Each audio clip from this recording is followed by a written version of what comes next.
We all bought into this lie that you gotta feel ready in order to change. Yeah. We bought into this complete falsehood that at some point you're gonna have the courage, at some point you're gonna have the confidence, and it's total bullshit, frankly. Are we allowed to swear on this show? Absolutely. Okay. It's complete garbage, and so there are so many people in the world, and you know, you may be watching this right now, and you have these incredible ideas, and what you think is missing is motivation. And that's not true. Because the way that our minds are wired, and the fact about human beings, is that we are not designed to do things that are uncomfortable or scary or difficult. Our brains are designed to protect us from those things because our brains are trying to keep us alive. And in order to change, in order to build a business, in order to be the best parent, the best spouse, to do all those things that you know you want to do with your life, with your work, with your dreams, you're going to have to do things that are difficult, uncertain, or scary, which sets up this problem for all of us. You're never going to feel like it. Motivation's garbage. You only feel motivated to do the things that are easy, right? What do you think that is? Oh, I know exactly why that is. Because I've studied this so much, because for me, one of the hardest things to figure out was, why is it so hard to do the little things that would improve my life? And what I've come to realize, and what we'll talk a lot about today, is that the way that our minds are designed is our minds are designed to stop you at all costs from doing anything that might hurt you. And the way that this all happens is it all starts with something super subtle that none of us ever catch. And that is with this habit that all of us have that nobody's talking about. We all have a habit of hesitating. We have an idea, you're sitting in a meeting, you have this incredible idea, and instead of just, saying it, you stop and you hesitate. Now, what none of us realize is that when you hesitate, just that moment, that micro moment, that small hesitation, it sends a stress signal to your brain. It wakes your brain up, and your brain all of a sudden goes, oh wait a minute, why is he hesitating? He didn't hesitate when he put on his killer spiky sneakers. He didn't hesitate with the really cool track pants. He didn't hesitate with the NASA t-shirt. Now he's hesitating to talk. Something must be up. So then your brain goes to work to protect you. It has a million different ways to protect you. One of them is called the spotlight effect. It's a known phenomenon where your brain magnifies risk. Why? To pull you away from something that it perceives to be a problem. And so you can truly trace every single problem or complaint in your life to silence and hesitation.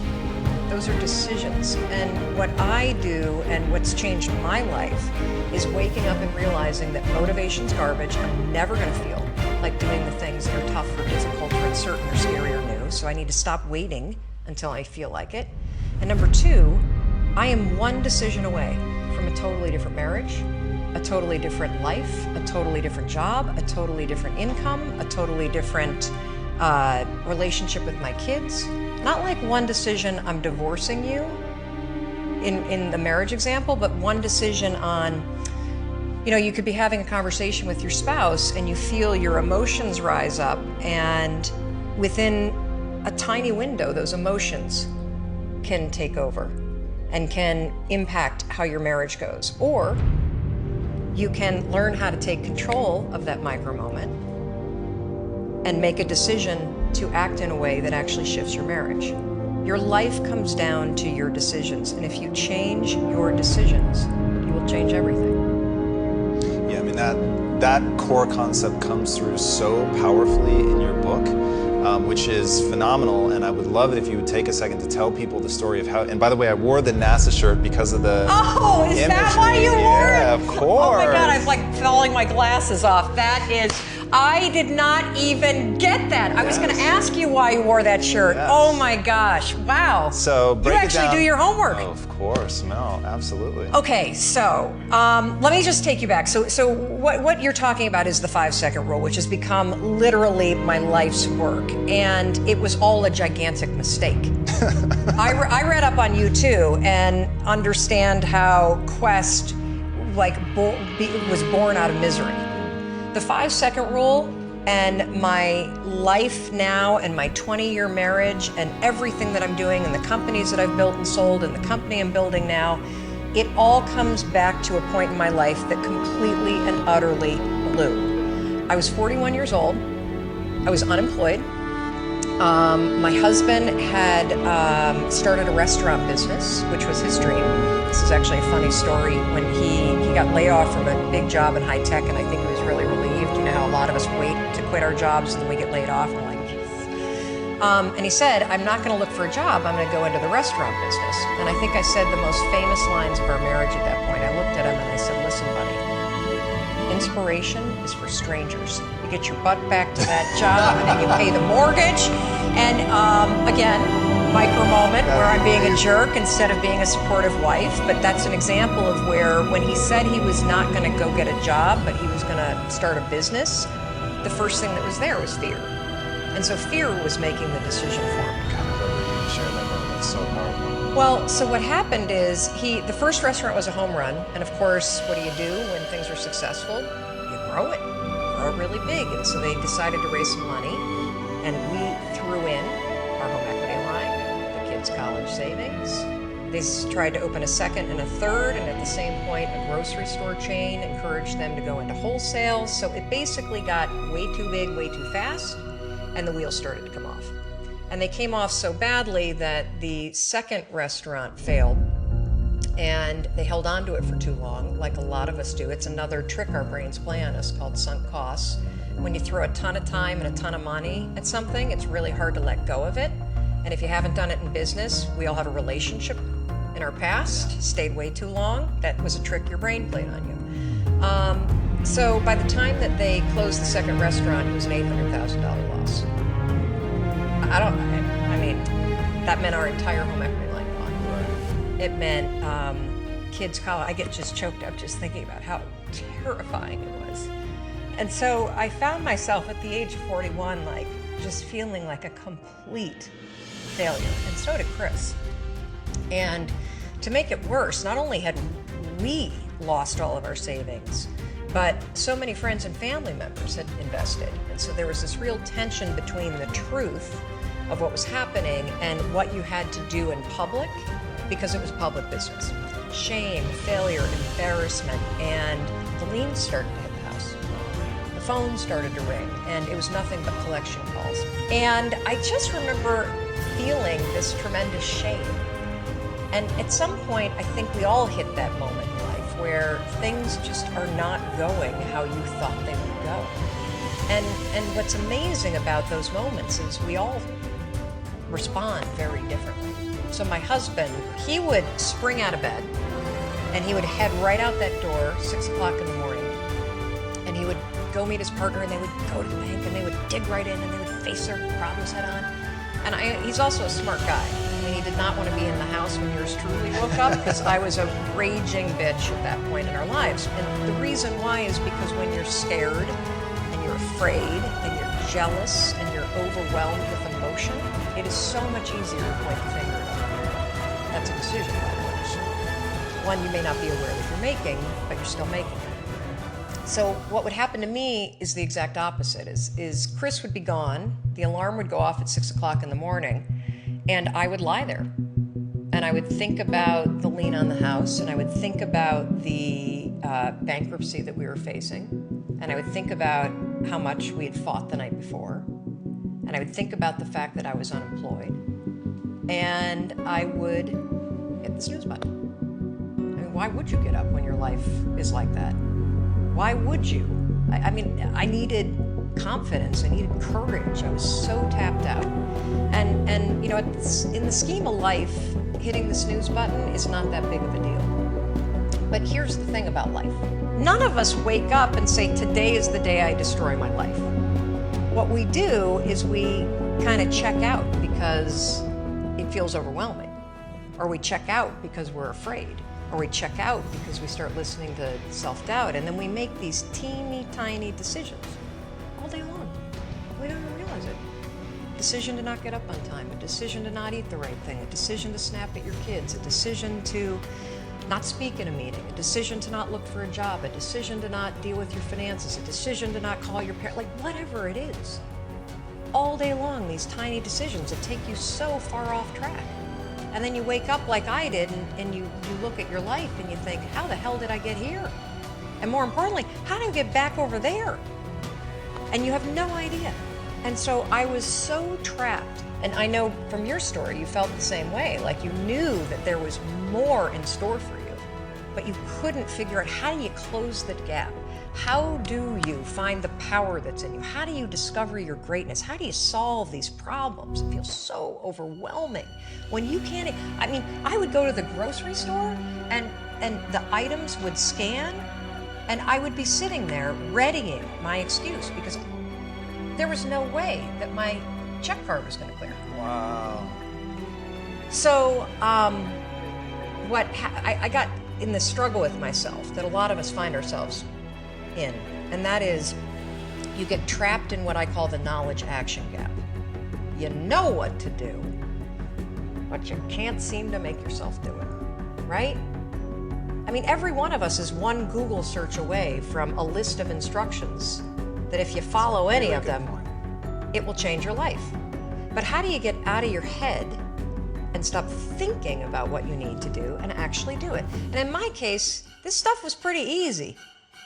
Get up on time, make breakfast for the kids, get them on the bus, start looking for a job. Be nicer to Chris. Don't drink so much. Instead of isolating yourself, pick up the phone and call a friend. Get yourself out into the woods and go for a walk. Start running again. Like all these little things that I was capable of, but I couldn't get out of here. Could not get out of here. And if you're stuck, that's the problem. The problem is you're in your head, you're thinking. That is the universal problem. And it all starts with this knowledge of what to do, and then you hesitate and you think about whether or not you feel like doing it. So for a couple months I was really stuck. Chris would get up at 6, I'd hit the snooze, and then I'd hit the snooze, and then I'd hit the snooze, the kids would miss the bus. And then every night I'd do the same thing. I'd go in bed. Have you ever had one of those nights? Probably before you started your company, but where you go in bed and you're like, all right, Tom, that's it.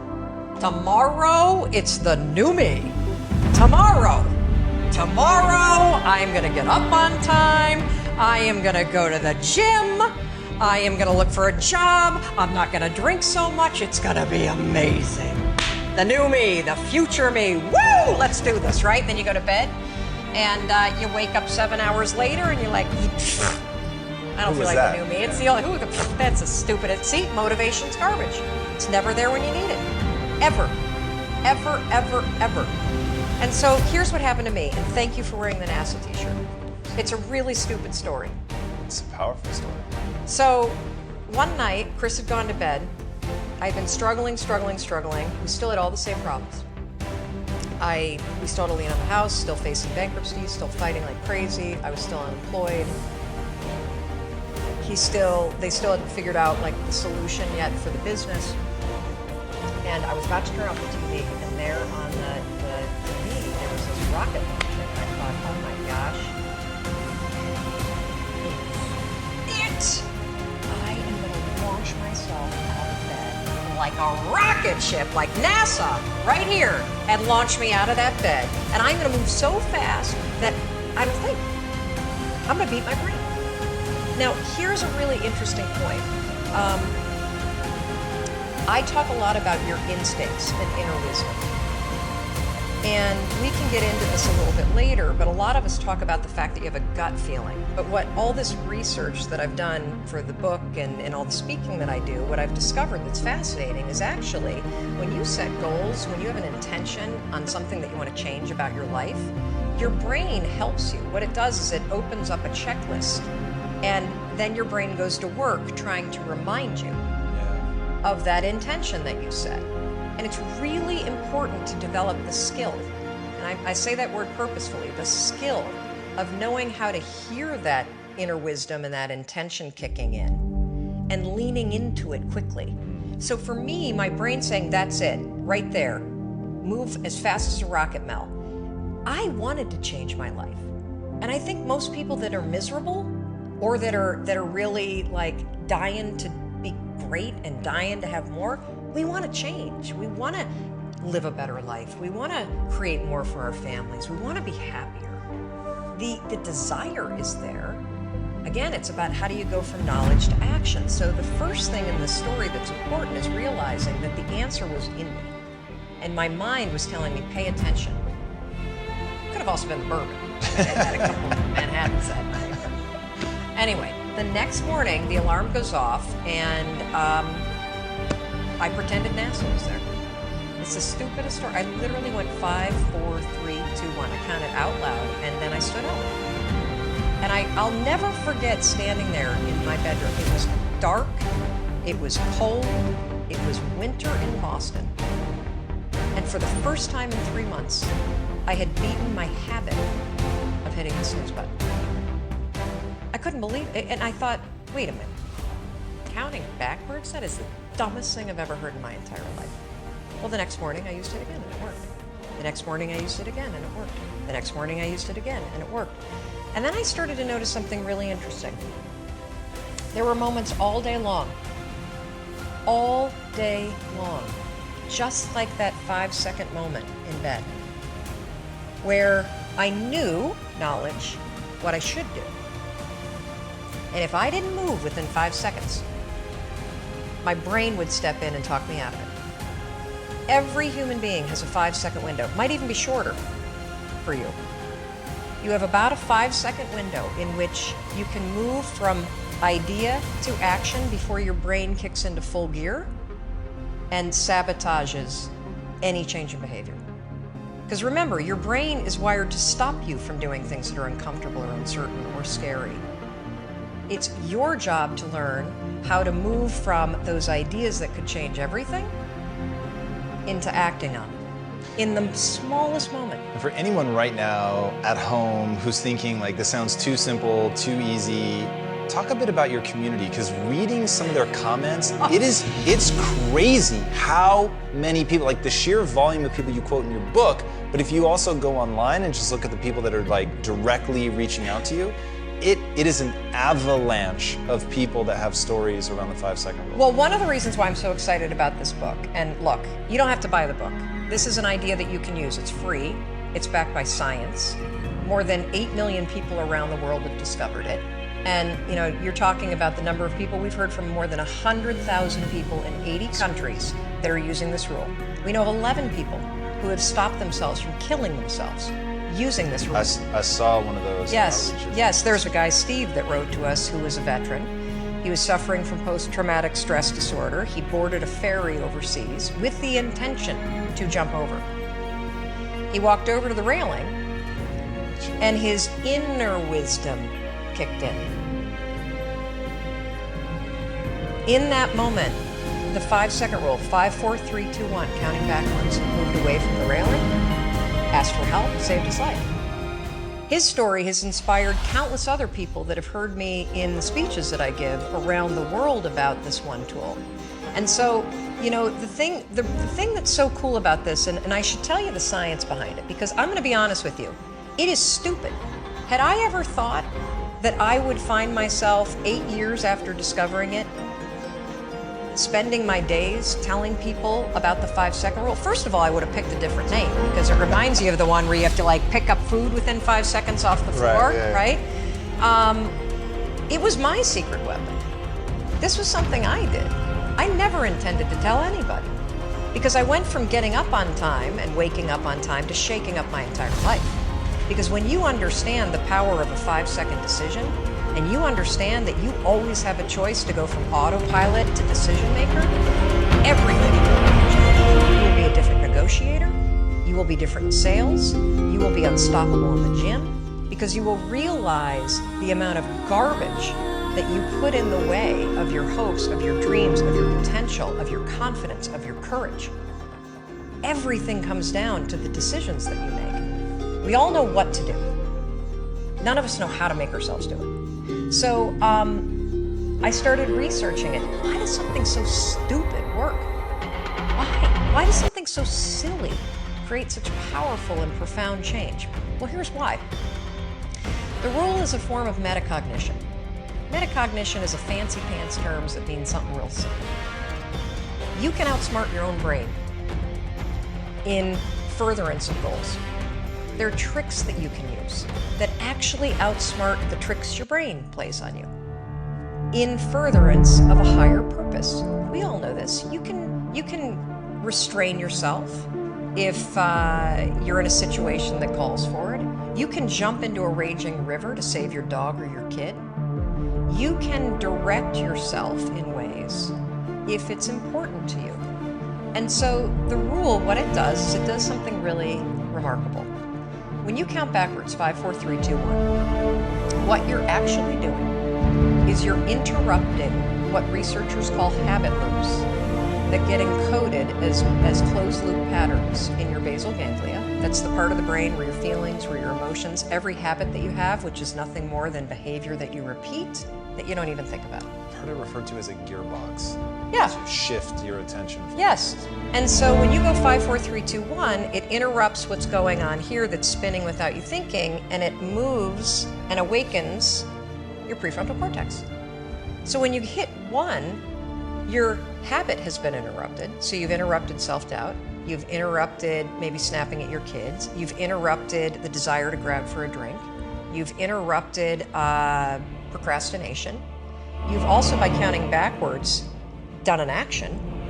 It's awakened your prefrontal cortex. That is the part of the brain that you need that's awake when you're changing behavior, when you're learning new things. When you hit 1, it's also a prompt. So in the language of research, you'll hear people talk about starting rituals. That is something that's proven to help you learn a new habit. The 5-second rule, when you repeat it, becomes a starting ritual that triggers you to act with confidence, that triggers you that this is a moment for courage, that triggers you to shift gears. And because you've also done the manual work of awakening the part of the brain that you need to change, you've set yourself up for success. It doesn't work if you count up, because you can keep going. And also, counting up doesn't require focus. If you count backwards, 5, 4, 3, 2, 1, it, again, awakens the prefrontal cortex and it prompts you to move. When you start to use it and then you read about it, you'll see that it's being used all over the place. They use it in the armed services in order to align troops and get them to start an exercise. They use it in elementary schools, 5, 4, 3, 2, 1, at big assemblies to get a huge room full of kids to stop talking. Really simple and interesting example, yeah. Because it requires you to focus. It's not a habit. It will become a habit that prompts you to have confidence and courage. But in the beginning, it interrupts patterns of behavior that you do on autopilot. It helps you assert control, and it teaches you how to become the kind of person that moves from thinking about something to action. What's incredible is in 5 seconds flat, self-doubt can take over and rob you of your power, and rob you of joy, and rob you of your potential. Or, in 5 seconds flat, you can actually use one stupid little trick to push yourself to grab it.